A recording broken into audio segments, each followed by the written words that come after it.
In December 1923 in Chicago, the newspapers called it the storm of the decade.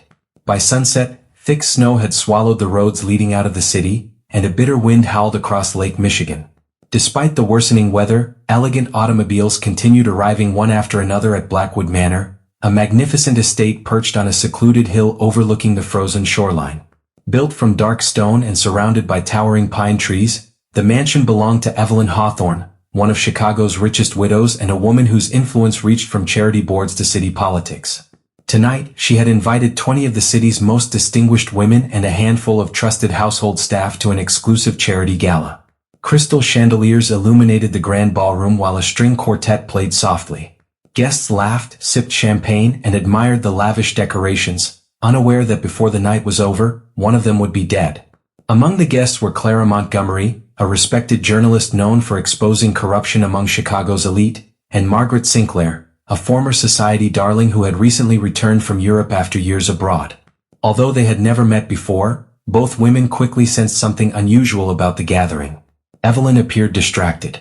Instead of welcoming guests with her usual confidence, she repeatedly glanced toward the library, as though expecting someone who had not yet arrived. During dinner, conversations flowed easily on the surface, but beneath the polished smiles lingered unmistakable tension. Some guests avoided eye contact. Others exchanged whispers that stopped the moment someone approached. Clara quietly observed each face, noticing trembling hands, forced laughter, and nervous glances toward Evelyn. Shortly before dessert, Evelyn stood to make a toast. "My friends," she began, raising her crystal glass, "tonight is more important than any of you realize. Before this evening ends, I intend to reveal a truth that has remained hidden for 15 years. Her words stunned the room. Several guests froze. One woman nearly dropped her wine glass. An elderly banker suddenly excused himself. Before anyone could ask what she meant, lightning flashed beyond the tall windows, followed by a deafening clap of thunder. Moments later, the mansion lost power. Darkness swallowed the ballroom. Screams echoed through the room. Servants rushed to light candles, but before they could restore order, a single horrifying cry rang out from somewhere inside the house. When the lights finally returned several minutes later, Evelyn Hawthorne had vanished. Panic spread instantly. The guests searched every room until a maid discovered the library door slightly open. Inside, Evelyn lay motionless beside the fireplace. A silver letter opener protruded from her chest, and blood stained the Persian carpet beneath her. Resting beside her hand was a torn envelope containing only 3 words. "You know everything." No one touched the body. No one spoke. Outside, the storm had grown so violent that every road leading to the estate had disappeared beneath towering snowdrifts. Telephone lines had been ripped down by the wind, and the bridge connecting the property to the main road had partially collapsed.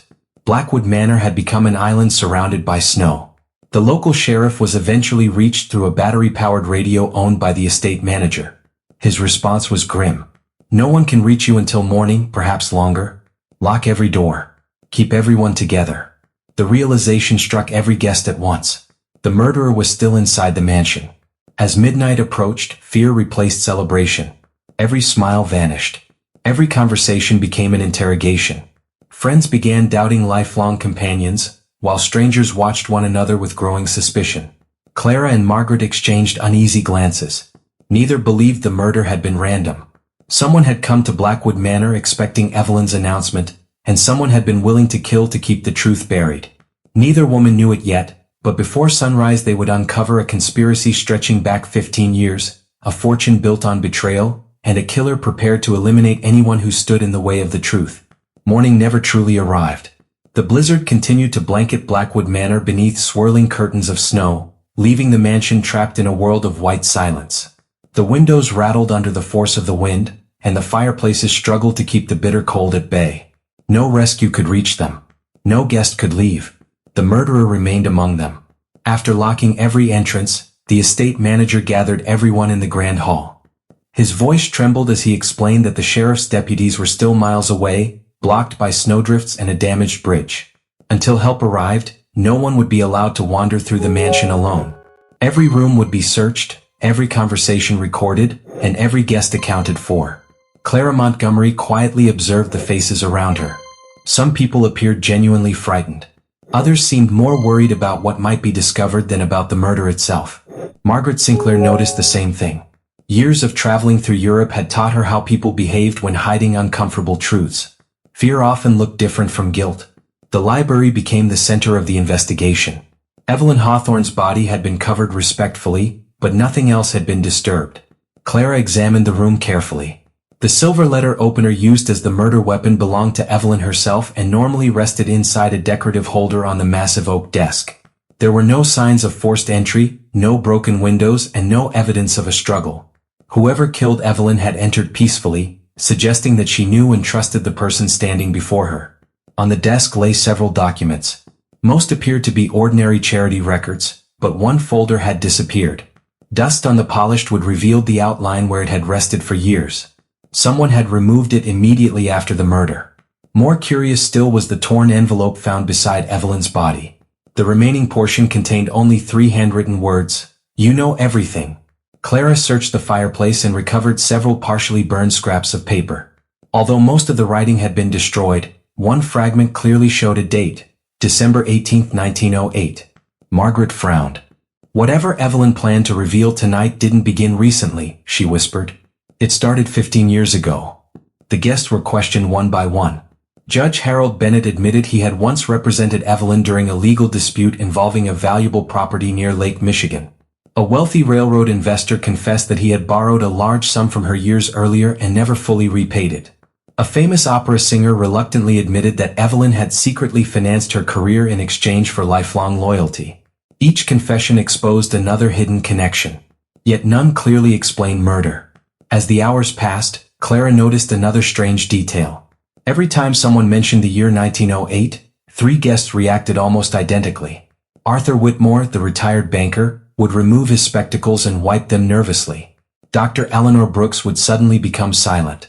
Charles Davenport, Evelyn's longtime financial advisor, repeatedly checked his pocket watch despite the fact that it had stopped working sometime during the storm. They were hiding something together.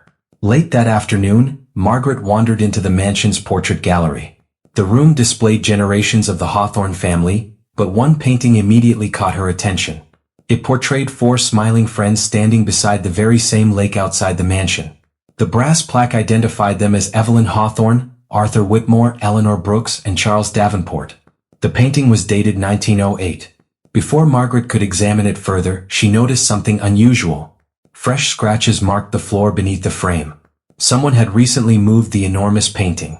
With Clara's help, she carefully pulled it aside. Hidden inside the wall was a narrow iron safe. It stood open. Empty. Whatever had been stored there was gone. The discovery changed everything. Someone had searched the secret compartment before the murder, knowing exactly where to look.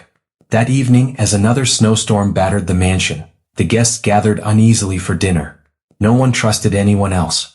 Conversations had become little more than accusations disguised as polite questions. Every glance across the table carried suspicion. Halfway through the meal, the lights flickered again. Everyone froze. The candles danced wildly as icy wind rushed through the dining room. A window upstairs had shattered. The estate manager and several guests hurried toward the sound. Moments later, a scream echoed through the staircase. Clara and Margaret raced upstairs. At the end of the hallway lay Arthur Whitmore, the elderly banker. He had collapsed beside the broken window, his hands clutching his throat. Around his neck was a silk cord pulled so tightly it had left deep marks on his skin. He was dead. Pinned to his jacket with a silver brooch was a small handwritten note. It contained only one chilling sentence. The past should have stayed buried. Panic erupted throughout Blackwood Manor. The second murder destroyed any hope that Evelyn's death had been an isolated crime. The killer was still carrying out a plan, eliminating anyone connected to a secret buried since 1908. Clara looked from the note to the frightened faces gathered in the hallway. 2 people were dead. 3 names had appeared repeatedly during the investigation. Now one of those 3 had been silenced forever. Margaret spoke quietly, almost to herself. "The murderer isn't choosing victims at random." Clara nodded. "No. They're following a list." And somewhere inside Blackwood Manor, that list still had names remaining. Arthur Whitmore's murder shattered the last illusion of safety inside Blackwood Manor. 2 people were now dead within 24 hours, and the killer had managed to strike despite everyone remaining under constant observation. The guests no longer spoke in calm voices. Every hallway echoed with anxious whispers. Every locked door inspired suspicion. and every unfamiliar sound caused someone to stop and listen. Outside, the blizzard raged with even greater fury, burying the estate beneath towering drifts of snow. Inside, the atmosphere had become unbearable. Sleep was impossible. Fear had become everyone's constant companion. Clara Montgomery refused to believe the murders were acts of passion. They were too carefully planned. Evelyn Hawthorne had been silenced moments before revealing a secret, and Arthur Whitmore had been killed before he could explain his connection to the year 1908. The anonymous notes left beside both victims were not random threats. They were warnings. Someone wanted everyone connected to an old event eliminated before the truth could surface. Margaret Sinclair returned to the portrait gallery, convinced the hidden safe held the key to everything. She carefully examined the wall surrounding the painting and noticed something she had overlooked before. One of the wooden panels beneath the frame bore faint scratch marks, almost invisible beneath layers of varnish. Pressing against it caused the panel to shift inward with a soft click. A narrow stone staircase appeared behind the wall. Holding oil lamps, Clara and Margaret cautiously descended into darkness. The air below was cold and damp, carrying the scent of earth and aging timber. After several minutes, they entered a hidden chamber stretching beneath the oldest wing of the mansion. Dust covered nearly everything. Nearly. Fresh footprints crossed the stone floor. Someone had been there recently. The chamber contained old trunks, shelves filled with account books, and dozens of wooden crates marked with shipping dates from the early 20th century. Most appeared untouched for years. In one corner stood a large iron cabinet whose lock had recently been forced open. Inside lay only a single leather journal. The first page read, "Private Records of the Blackwood Land Trust. December 1908. Clara's heart raced as she turned the brittle pages. The journal described a business partnership between four people: Evelyn Hawthorne, Arthur Whitmore, Dr. Eleanor Brooks, and Charles Davenport. Together they had quietly purchased hundreds of acres of land surrounding Lake Michigan before a major railway expansion dramatically increased property values. Overnight, the investment had made them extraordinarily wealthy. But several pages had been torn from the journal. Someone had deliberately removed the most important entries. As Margaret searched the chamber, she discovered another clue hidden beneath an old blanket. It was a child's silver locket engraved with the initials EH. Inside was a faded photograph showing four adults standing beside a young boy no older than 8. On the back someone had written, "Never forget Daniel." Neither Clara nor Margaret had ever heard Evelyn mention a child. When they returned upstairs, they quietly questioned the oldest servants. Most refused to discuss the photograph, but finally the housekeeper, Mrs. Aldridge, sighed deeply. "There was a boy," she admitted. "Daniel Hawthorne. He disappeared during the winter of 1908. Everyone believed he had drowned in the lake after falling through the ice. His body was never found." The revelation stunned both investigators. If Daniel had truly died, why had Evelyn kept his photograph hidden for 15 years? And why had someone torn pages from the journal describing that same year? As evening approached, Clara gathered everyone in the drawing room. She revealed only part of what she had learned. Immediately she noticed something remarkable. Dr. Eleanor Brooks became visibly pale. Charles Davenport lowered his eyes. Neither denied knowing Daniel. Instead, they exchanged a silent glance filled with unmistakable fear. Before Clara could question them further, the mansion suddenly plunged into darkness for the third time. This time the silence lasted only seconds before a gunshot echoed from the upper floor. Guests screamed. Candles toppled onto the carpet. The estate manager shouted for everyone to remain where they were, but panic spread too quickly. When the lights were restored, Dr. Eleanor Brooks was missing. Clara, Margaret, and several servants rushed upstairs toward Eleanor's bedroom. The door stood partially open.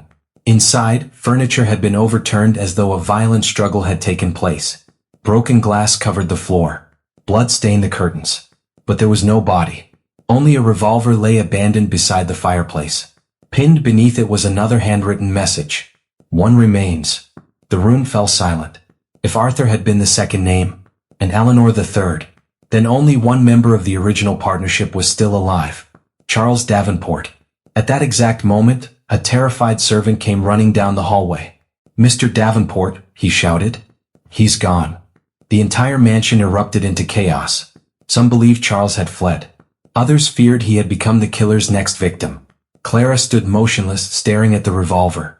Something about the scene felt wrong. There was blood, but not enough. Furniture had been overturned, but in a strangely deliberate pattern. And the note? The note had been placed too neatly beneath the revolver. She slowly looked toward Margaret. This wasn't an attack. Margaret nodded. No. It was staged. But by whom? Before either woman could answer, a loud crash echoed from somewhere beneath the mansion. The hidden chamber. Someone else had just entered it. Clara grabbed an oil lamp, Margaret followed close behind, and together they raced toward the secret passage, unaware that the final pieces of the 15-year-old mystery were waiting below, along with the person willing to kill to protect them. The crash from beneath the mansion echoed through the silent halls like a cannon blast. Clara and Margaret hurried down the hidden staircase, their oil lamps casting trembling shadows across the cold stone walls. Every instinct told Clara they were close to the truth. The killer had returned to the underground chamber for a reason, and whatever remained hidden there was worth risking another murder. When they reached the chamber, they found that several crates had been overturned. Papers lay scattered across the floor and muddy footprints led toward the far wall. The footprints ended beside another concealed door that neither woman had noticed before. Margaret pressed against the rough stone, and the wall slowly swung inward. Beyond it lay a narrow tunnel that sloped downward toward the frozen lakeshore. This wasn't built for servants, Clara whispered. It was built as an escape route. The tunnel emerged inside an abandoned boathouse half buried beneath snow. Although the lake outside was frozen solid, fresh footprints surrounded the building. Someone had been using the tunnel for days. Inside the boathouse, Clara discovered blankets, canned food, lantern fuel, and stacks of old newspapers. Whoever had prepared this hiding place had carefully planned every detail. On a wooden table rested a leather satchel. Inside were documents that completed the missing story. 15 years earlier, Evelyn Hawthorne, Arthur Whitmore, Eleanor Brooks, and Charles Davenport had secretly purchased land around the lake after receiving advance knowledge that a railway company intended to build nearby. They became enormously wealthy, but their success came at a terrible cost. The land they purchased belonged to dozens of struggling farming families. Using forged legal papers and political influence, they forced many owners to sell for almost nothing. One family resisted. The Hawthorns. Clara frowned. That doesn't make sense. Evelyn was a Hawthorne. Margaret continued reading. The documents revealed that Evelyn had married into the Hawthorne family after the scandal. The land had originally belonged to her late husband's relatives, including a young nephew named Daniel Hawthorne. Then came the final page. It described a confrontation during the winter of 1908. Daniel had accidentally overheard the adults discussing forged property deeds and threatened to tell the authorities. The frightened partners argued over what to do. According to the unsigned statement, Daniel ran toward the frozen lake during the argument. The ice cracked. The boy fell into the freezing water. The adults tried to rescue him but failed. Terrified that the investigation would expose both the accident and their illegal land scheme, they agreed to tell everyone that Daniel had simply wandered away alone. They buried the truth. The newspapers reported a tragic accident. The fortune remained intact. For 15 years no one questioned the story. Margaret slowly lowered the papers. So the murders? Their revenge, Clara replied. But whose? At that moment, footsteps echoed behind them. Charles Davenport emerged from the tunnel, his expensive coat torn and covered with snow. He looked exhausted. They're coming, he whispered. Who? Before he could answer, a gunshot rang out. Charles staggered backward. A crimson stain spread across his chest. He collapsed without another word. Clara and Margaret instinctively took cover as another shot shattered a lantern hanging from the ceiling. Darkness swallowed the boathouse. Only the pale moonlight reflected from the snow outside. A calm voice echoed through the darkness. You should have stopped searching. A shadow stepped forward holding a revolver. It was Dr. Eleanor Brooks. Alive. Uninjured. The blood in her bedroom had been staged. The attack had been staged. Her disappearance had been staged. Everything had been part of an elaborate deception. Margaret stared in disbelief. You murdered them. Eleanor shook her head. No. I delivered justice. She explained that after Daniel's death, she had lived every day consumed by guilt. She wanted to confess years earlier, but Arthur and Charles threatened to destroy her reputation and medical career. Evelyn eventually regretted the cover-up as well and had recently decided to reveal everything publicly during the charity gala. Arthur learned of Evelyn's plan. Charles learned of it too. According to Eleanor, Arthur murdered Evelyn before she could confess. Then Charles killed Arthur to silence him forever. Finally, Eleanor killed Charles because she believed none of them deserved to escape punishment. But what about the notes? Clara asked. I wrote them. The missing journal pages? I removed them. The blood in your room? Animal blood from the estate's hunting supplies. She lowered the revolver slightly. I wanted all of them to face the fear Daniel felt. Clara listened carefully. Something still didn't fit. If Arthur killed Evelyn, she said slowly, how did you know what happened in the library? No one witnessed the murder. For the first time, Eleanor hesitated. A tiny crack appeared in her carefully prepared story. Margaret noticed it immediately. So, Margaret said quietly, you weren't guessing. You were there. Silence filled the boathouse. Clara suddenly understood. Eleanor had mixed truth with lies. Yes, the four adults had hidden Daniel's accidental death. Yes, Evelyn intended to confess. But Arthur had not killed Evelyn. Someone else had. Someone standing only a few feet away. Eleanor slowly smiled. A sad, exhausted smile. I suppose, she whispered, tightening her grip on the revolver, the truth really does have a way of surviving. Outside, the blizzard finally began to weaken. Inside the abandoned boathouse, Clara and Margaret faced the real murderer alone. No help had arrived. No escape remained. Only one final confrontation stood between them and the truth that had been buried beneath Blackwood Manor for 15 long years. The revolver remained steady in Dr. Eleanor Brooks' hands as Clara Montgomery and Margaret Sinclair stood motionless inside the abandoned boathouse. Outside, the blizzard had begun to lose its strength, but inside the small building, the tension was overwhelming. Charles Davenport lay lifeless on the wooden floor, and the truth that had remained hidden for 15 years was finally beginning to surface. For several long seconds no one spoke. Then Eleanor sighed. You deserve to know everything, she said quietly. It started long before tonight. She lowered the revolver just enough to speak without shouting. In 1908, Daniel Hawthorne was an innocent child. He overheard us discussing forged property deeds and realized we had stolen land from families who trusted us. He threatened to tell his uncle and the authorities. We chased after him, begging him to stop. Daniel ran across the frozen lake. The ice broke beneath him. Tears filled her eyes. We tried to save him. But we failed. The truth should have ended there. Instead, panic took over. Arthur Whitmore insisted that admitting the truth would ruin them all. Charles Davenport agreed. Their fortune, their reputations, and their influence depended on keeping silent. Although Evelyn wanted to tell the authorities what had happened, she eventually allowed herself to be persuaded into remaining quiet. For 15 years, the four conspirators carried the burden of that decision. Except, Eleanor continued, Arthur and Charles never felt guilty. They became richer. They celebrated. They convinced themselves Daniel's death was simply an unfortunate accident. I could never forget. Clara listened carefully. But guilt doesn't explain murder. Eleanor looked directly at her. No, it doesn't. Her expression hardened. When Evelyn invited us here, she privately told me she intended to confess everything after dinner. I begged her to reconsider. Not because I wanted the secret protected. Because I knew Arthur would never allow it. So I went to the library before the announcement. Evelyn was already there. We argued. I told her she should have confessed years ago. She said the same thing.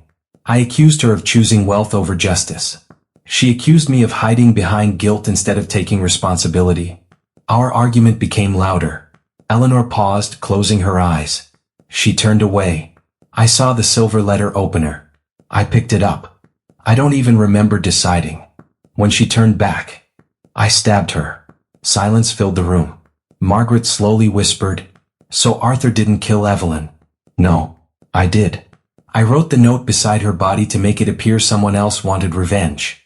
Then why kill Arthur and Charles? Clara asked. Because after Evelyn died, I realized the others would never confess either. They would blame anyone but themselves. So I became judge, jury, and executioner. She admitted staging her own disappearance to mislead everyone. The blood in her bedroom came from a deer stored in the estate's icehouse. The overturned furniture, missing journal pages, hidden tunnel, and mysterious notes had all been carefully arranged over several weeks before the gathering. She had anticipated that Evelyn's announcement would create panic and believed confusion would make the murders appear impossible to solve. But you overlooked one thing, Clara said calmly. Eleanor frowned. What? You underestimated the truth. Clara slowly reached into her coat pocket. She removed the small silver locket they had found beneath the mansion. When we found this, Clara explained, I realized something. Inside the locket was not only Daniel's photograph. Hidden behind it was a folded piece of paper so small it had escaped notice until moments earlier. Clara unfolded it carefully. It was a child's handwriting. The faded note read, "If someone finds this, please tell Mother I wasn't afraid. They didn't mean to hurt me. It was an accident." The room became completely silent. Eleanor stared at the note, unable to breathe. Daniel himself had written it. Perhaps moments before running onto the frozen lake. Or perhaps earlier that day. Either way, the message revealed something heartbreaking. Daniel had never wanted revenge. He had never hated them. He had simply wanted the truth. Eleanor's hands began to shake. For years she had convinced herself that murder would somehow honor Daniel's memory. Instead, she had become exactly what guilt had transformed her into. A killer. The revolver slipped from her fingers and struck the wooden floor. She collapsed into a chair, covering her face. "I thought justice required blood," she whispered. "I was wrong." At that moment, the distant sound of engines echoed across the frozen landscape. The storm had finally cleared. Sheriff Thomas Keller and his deputies had crossed the repaired bridge and reached Blackwood Manor. Minutes later, officers entered the boathouse and peacefully arrested Eleanor Brooks without resistance. As dawn broke over Lake Michigan, investigators recovered every hidden document from the underground chamber. The forged property records were turned over to state authorities, the stolen lands were legally reviewed, and the long-buried conspiracy finally became public. Newspapers across Chicago called it the Blackwood Manor murders, a case that exposed how greed, fear, and silence had destroyed lives for nearly 2 decades. Months later, the mansion stood empty. Its grand halls, once filled with music and laughter, became silent reminders that wealth could conceal secrets, but never erase them. Clara Montgomery published a detailed account of the investigation, ensuring that Daniel Hawthorne's name would no longer be remembered as a forgotten victim of a tragic accident but as the child whose hidden story finally brought the truth into the light. Margaret Sinclair returned to Europe, forever changed by the events at Blackwood Manor. Before leaving, she visited Daniel's simple gravestone overlooking the lake. She placed the silver locket beside it and whispered, "The truth finally found its way home." As the first rays of sunlight reflected across the frozen lake, Blackwood Manor faded into history. The blizzard that had imprisoned its guests was over, the murderer had confessed, and justice had finally arrived, not through vengeance, but through the courage of those who refused to let the truth remain buried.